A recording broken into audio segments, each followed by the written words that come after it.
반갑습니다. 허브경제TV입니다. 포스코 퓨처엠이고요.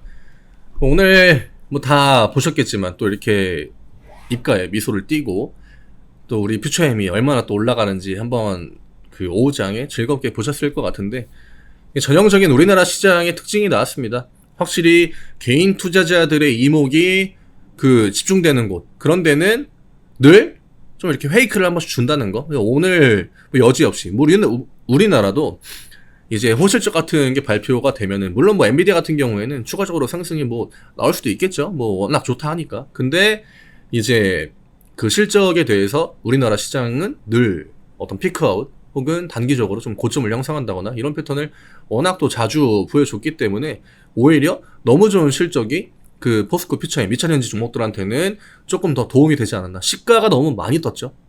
그 반도체 종목들이. 오히려 어중간한 시가가 좀 많았습니다.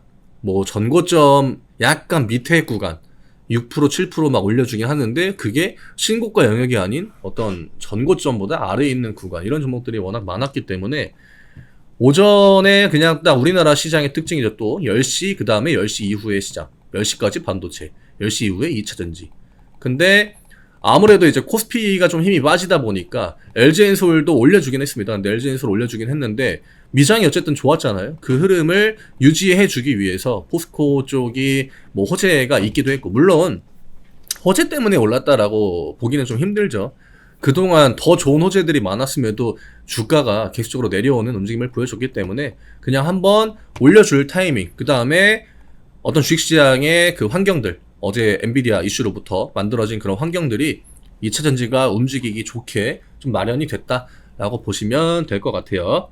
저희 카카오 채널 링크 영상 아래쪽에 남겨드립니다. 파란 글씨 요거 댓글에 링크 누르시고 무료 종목 신청 누르신 다음에 포스코 퓨처엠이라고 남겨주시면 저희가 안내해드리는 단기 종목들 같이 매매하실 수 있게 드리니까 오셔서 시장 대응도 같이 하고 또 매매도 같이 하면은 챙길 수 있는 또 단기 수익들 가져가고 또 기존의 시장도 같이 대응하고 하면 많은 도움 되지 않을까 생각합니다. 우리가 계속적으로 이야기하고 있던 부분들이 있죠. 최근에 기관 포지션이 점점점 좋아지고 있다. 오늘 외국인 매수가 들어오진 않았지만 어쨌든 기관 쪽에서 가격 라인을 잘 잡아줬고요.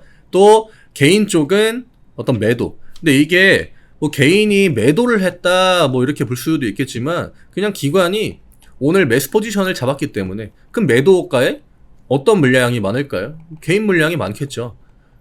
뭐 여기에서 기관 애들이 매도를 한다? 오늘 기관은 매수 포지션을 안 잡는다. 그러면 매수가에는 개인 물량들이 많겠죠. 그럼 기관 애들이 팔면은 개인은 매수가 찍히는 거고 기관은 매도가 찍히는 거고, 오늘처럼 개인은 팔려고 일단은 주문을 뭐 넣어놨는데 기관에서 오늘 우리는 매도 안 하고 매수할 거야, 이러면 계속 이제 매수호가 있는 개인 물량들을 먹으면서 주가를 올리지 않겠습니까? 그렇죠? 그래서 오늘 요런 수급, 이거를 뭐 개인이 팔아야만 주가가 올라간다라고 보시는 분들도 있는데, 냉정하게 보면은 기관 쪽에서 포지션을 그냥 장 전부터, 얘네들은 포지션을 보통 정해놓고 들어오거든요. 포지션을 정해놓고 오늘은 매수다 해서 매도가 있는 개인 물량들을 먹어가면서 올리기 때문에 이런 식으로 그 수급이 찍힌다라고 보시면 될 것 같아요. 그냥 일종의 그 개념적인 부분인데, 이거 질문하시는 분들이 의외로 많아가지고 한번 설명을 드렸고요. 오늘 딱 그 중요한 구간이죠. 이거를 좀 지워볼게요. 이제 이거에 대한 설명을 많이 드렸으니까 포퓨의 가격 라인들은 이제 얼추 아실 것 같아요.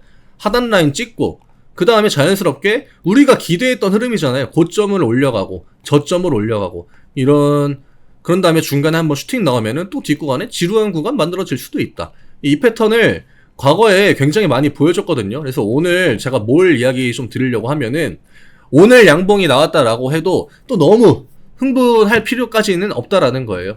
추세를 만들어갈 때 물론 이런 캔들 다음에는 위쪽으로 올려가는 구간들이 만들어질 수 있겠지만, 어쨌든 지금은 조정 구간 안에 좀 있단 말이에요. 그쵸? 뭐 가격 라인이 그렇다고 막 전고점 라인까지 와 있는 건 아니니까. 이런 패턴, 양봉 나오고 음봉 나오고 양봉 나오고 밑으로 빼고 양봉 나오고 음봉 나오고. 이때 영상 찍을 때 댓글에 짜증 내시는 분들 굉장히 많았거든요. 이때가 제 기억에는 가장 못 버텼던 구간이에요.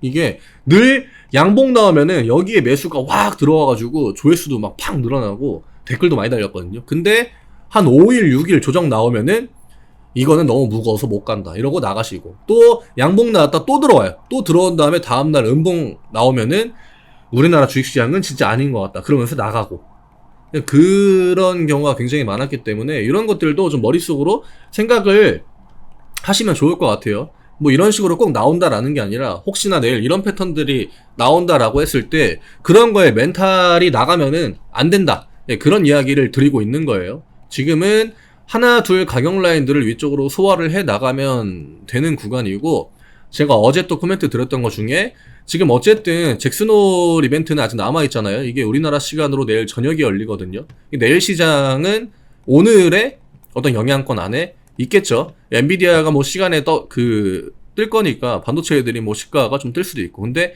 명확하게 오늘 반도체가 주인공인지 알았지만 이 주도권을 넘겨받았잖아요, 2차전지가. 그쵸? 우리나라 시장 늘 개인 투자자들이 생각하는 거 반대의 움직임을 굉장히 많이 보여준다라고 하는 거. 이래서 우리나라 주식시장이 되게 때로는 정말 욕 나오는 그런 시장이긴 하지만, 또 포스코 퓨처엠 주주분들 입장에서는 또 재밌죠. 오늘 그냥 반도체 올라가겠지, 엔비디아 실적 좋게 나왔네, 반도체 또 오늘 2차전지가 밀리는 건가, 이런 생각을 했겠지만, 저도 물론 그럴 가능성을 염두에 놓고 제가 잠깐 코멘트 어제 드린 거는 재료 소멸의 관점으로 충분히 될 수도 있다. 그래서 이런 것들은 뭐 결과 보고 엔비디아 실적의 숫자가 얼마가 찍히고 이런 거가 중요한 게 아니라 등락률, 그러니까 시장이 보여주는 그 등락률, 이게 좀 중요할 것 같다, 그 이야기를 드리지 않았습니까? 오늘 47만원에 막혀가지고 살짝 밀리긴 했는데, 지금 시간외가 얼마인지 봐야 될 것 같아요. 이게 시간외를 보는 이유가 있죠. 왜냐? 시가가 어디에 뜨느냐가 굉장히 중요하기 때문이에요. 이런 라운드 피겨 구간에다가 포스코 퓨처엠 같은 경우에는 보통 종가를 맞추잖아요. 과거에도 늘 그랬고. 근데 시가가 46만 9천원일 때랑 혹은 47만 1천원일 때랑 다음날 보여주는 그 주가 패턴이 차이가 많이 나는 경우가 많기 때문에, 이러면 내일 만약에 47만원에서 48만원 사이에 시가가 형성이 된다 그러면 이런 식으로 뭐 윗꼬리 형태가 나올 수도 있고, 그냥 양봉이 나올 수도 있고, 아니면 시가가 좀 뜬 다음에 음봉 나오고 아랫꼬리 나올 수도 있고, 그냥 가격 라인을 요 47만원 부근에다 잡아주는 거, 이게 좀 중요할 것 같아요. 물론 냉정하게 보면은 여기에서 다이렉트로 이렇게 양봉 나오기는 조금 힘들거든요. 조금 힘든데 어쨌든 이런 흐름이 지금 나와준다라고 하는 건 퓨처엠의 그 우리가 거는 뭐 기대라고 해야 될까요? 장기적인 우상향 이런 것들 많이 보고 계시잖아요.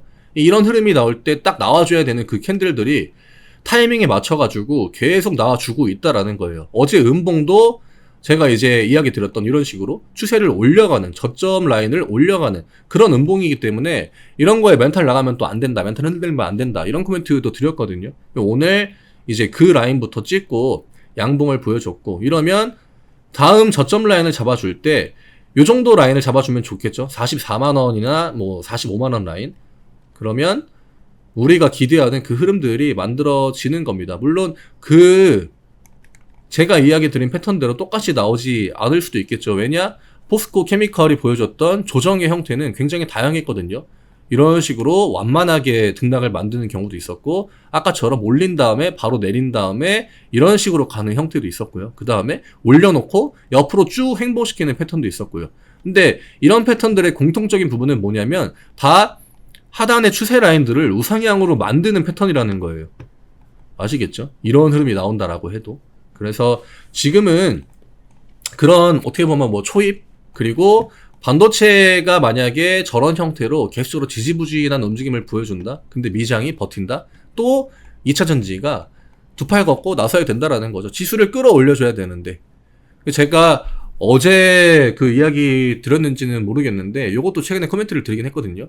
이게 시장 상황에 위쪽으로 브레이크가 걸릴 만한 부분들이 많았고, 근데 어쨌든 우리는 목요일 금요일 이벤트를 기다리고 있다, 그 코멘트를 드렸잖아요. 근데 그 이벤트를 통해서 지수가 올라가는 포지션이 만들어진 거, 2차전지가 최근에 계속적으로 오르고 내리고 이런 흐름이 나올 수밖에 없던 게 상단으로 올릴 만한 건덕지가 없었기 때문이었거든요.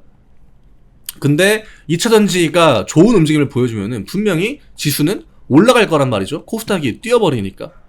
그게 제한이 되기 때문에 계속 양봉 음봉 이런 패턴이 나왔던 건데, 오늘 이제 그 고삐라고 하긴 좀 그렇고 제한이 잠깐 이제 풀린 거죠. 엔비디아를 통해 가지고 시장의 그 상단 라인에 대해서 제한을 풀어줬기 때문에 그거에 맞춰서 2차 전지가 그동안 좀 눌렸던 부분들을 한번 강하게 반등을 보여준 게 아닌가 이렇게 생각이 됩니다.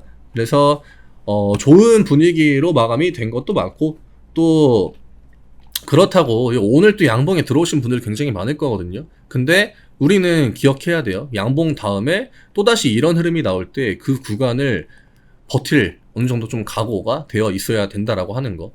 여기에서 이 양봉, 추가적인 이런 양봉들을 분명히 머릿속으로 그리시면서 들어왔겠지만 그런 패턴을 안 보여줄 가능성도 굉장히 높습니다. 지금 포스코 퓨처엠은 그냥 딱 자기가 만들어야 되는 캔들이나 움직임들을 잘 보여주고 있다라고 하는 거. 중간중간에 피해자는 분명히 나오긴 하겠지만 주식시장에서 모두가 다 수익을 보기는 어렵겠죠. 특히나 개인 투자자들 입장에서는 전부가 다 만족할 만한 주가 움직임을 만들어 주려면 음봉 없는 양봉만 나와야 됩니다. 중간에 조정이 나오면 안 되겠죠. 근데 이런 종목은 사실 거의 나오지 않는다라고 봐야 되고, 우리는 앞구간 같은 이런 패턴들이 안 나오는 거를 오히려 바라야 돼요. 과열 구간이, 제가 이때도 이야기 드렸지만 과열 구간이 만들어지면 뒷구간에 속된 말로 진짜 피똥 싸는 구간들이 만들어진다라고 하는 거, 이번에 새로 들어온 주주분들도 명확하게 그거를 이제는 느끼셨을 거란 말이죠. 앞에 그 포스코 케미칼 시절에 이 구간을 느꼈던 분들은 지금 그렇게 많진 않을 거예요. 왜냐면은 신규로 들어오신 분들이 워낙 많기 때문에. 근데 그분들은 알고 있었거든요. 그래서 이때 올라갈 때 댓글에도 이제는 좀 조정이 나오면 좋겠다라고 댓글을 쓰시는 분들이 많았단 말이에요. 우리나라 주식시장은 그냥 무조건 올라가야 된다, 이런 관점이 굉장히 강한데, 제가 그때 이제 영상을 찍을 때는 그 기존의 주주분들도 너무 좀 무리하는 것 같다, 이런 이야기들 많이 하셨거든요. 그래서 이번에 올라갈 때도 그런 흐름들이 물론 나올 가능성은 적다라고 보고 있고요. 시장이 막 상단에 대해서 너무 막 그렇게 자비로운 그런 시장은 아니기 때문에. 근데 이제 과열 구간이 만들어지는 거는 언제나 좀 좋지 않다. 단기 관점으로 들어오신 분들한테는 좋죠. 짧은 시간 안에 수익률을 크게 만들어 주니까. 근데 아무래도 포스코 그룹주들은 중장기로 투자하시는 분들이 워낙 많기 때문에 그냥 중장기, 저도 정말 중장기로 굉장히 좋은 종목이다라고 처음부터 코멘트를 이야기 드렸고, 중장기의 관점으로 볼 때는 지금처럼 안정적인 어떤 추세 전환이나 혹은 추세를 이어가는 어떤 유지력, 이런 것들을 보여주는 게 조금 더 좋지 않을까 이렇게 생각합니다. 뭐 안 좋게 볼 것도 없고요. 뭐 주가가 올랐으니까 일단은 긍정적이다라고 봐야겠죠. 오늘 포스코 그룹주들의 움직임은 시장 안에 좀 많은 의미를 주지 않았나. 그리고 반도체 쪽은 아무래도 대장주들의 흐름은 괜찮거든요. 삼전이나 하이닉스는. 근데 그동안 시장의 주도주 역할을 해왔던, 사실 반도체 쪽의 주도주를 우리가 떠올린다라고 했을 때 이스페타시스, 한미반도체, 뭐 ISC, 그 다음에 이제 또 뭐가 있죠? 그 밑에 아무튼 주도주라고 할 만한 애들이 이렇게 있고, 2차 전지 쪽에서는 포스코홀딩스, 그 다음에 포스코 퓨처엠, 그 다음에 에코프로 BM, 이 정도가 될 것 같은데, 뭐 나노신소재에는 힘이 좀 빠졌죠. 그래서 얘네들이 지금 보여주는 그 포지션을 다이렉트로 비교했을 때는 확실히 뭐 만약에 내일 잭슨홀에서 조금 매파적인 발언이 나온다, 그러면 조금 더 2차전지 쪽으로 기울 수가 있을 거고, 만약에 비둘기파 쪽으로, 그러니까 좀 온건한 뉘앙스로 파월이 얘기를 한다라고 하면은 뭐 다시 한번 엔비디아 힘에 그 도움을 받아가지고 반도체가 또 강한 반등을 보여줄 수 있는 거고요. 지금은 경우의 수가 굉장히 많기 때문에 이런 그냥 만들어 가야 되는, 보여줘야 되는 흐름들, 이런 것들만 보여주면 포스코 퓨처엠의 주가에 대해서는 뭐 크게 걱정할 게 없겠다, 이런 관점으로 대응 쭉 이어가시면 될 것 같습니다. 오늘 이 정도로 딱 정리를 해 드릴게요. 여지없는 뭐 우리나라 주식시장의 특징이 나왔던 그런 하루였다. 그리고 2차전지 주주분들한테는 너무나 좀 통쾌한 혹은 재밌는 그런 날이 아니었을까 생각을 해요. 아침에 반도체만 쫙 보고 있는데 결국 시장의 주인공은 오늘 2차전지였다는 거. 이게 포인트지 않을까 합니다. 댓글도 많이 달아주시고, 또 좋은 저녁 시간 보내시고, 기분 좋게 저녁 시간 보내시고, 저는 내일 또 다시 인사드리도록 하겠습니다. 네, 감사합니다.